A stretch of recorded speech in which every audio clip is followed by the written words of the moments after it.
Yan, magandang mga farmers. So, dito na tayo sa pag-harvest ng baka mga farmers.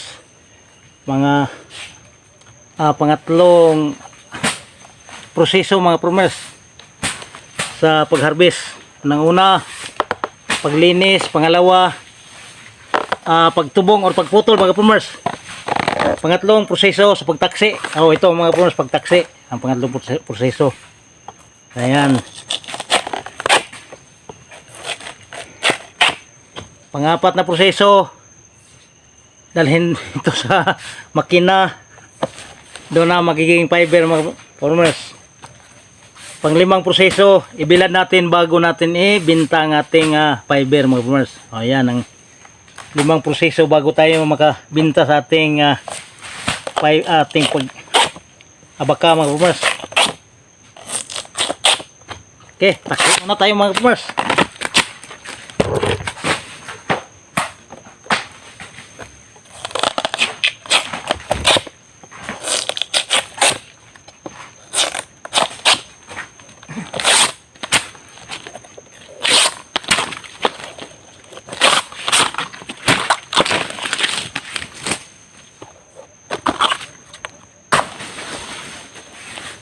Abit na.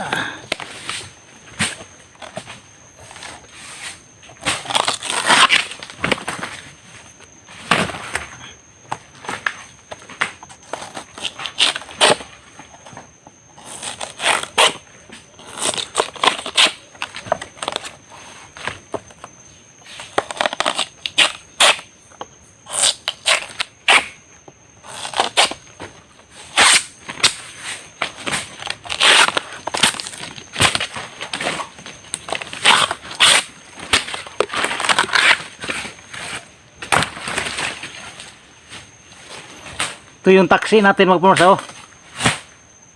Gawa sa stainless mga farmers. Tapos inanuhan natin ng plastic para sa kanya hawakan. So, may mga purpose ito mga farmers kung bakit stainless ang gagamitin. Kasi hindi kalawangin. Number 1 talaga, hindi matigas tusok mga farmers. No? At hindi kalawangin. So pang forever itong gamit mga farmers. Iba doon sa ibang mga bakal na hindi stainless na pwede mabulok dahil kalawangin at saka matigas itusok mga farmers. Okay.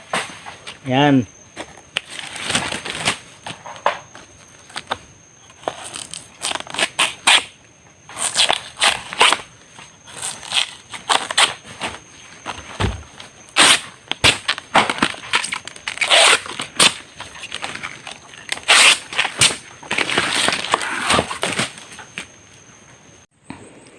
Ayan mga farmers, tapos na tayo ng bandol mga farmers.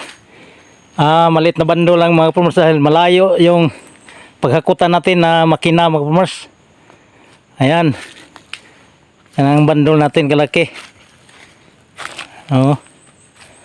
So ganyan dito sa amin mga farmers. Ang mga pagpile, pagbandol ng tinaksi mga farmers. Ayan.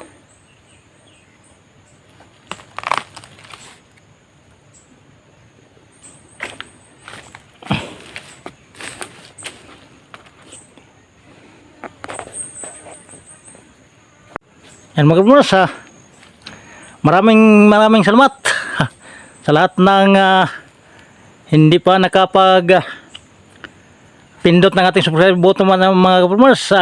Pakipindot na sa ating subscribe button dyan. Sana lahat makapag-like mga farmers. Alang-alang sa amin dito sa bukid mga farmers. Hirap kahit magabaka mga farmers, ang hirap. Yan.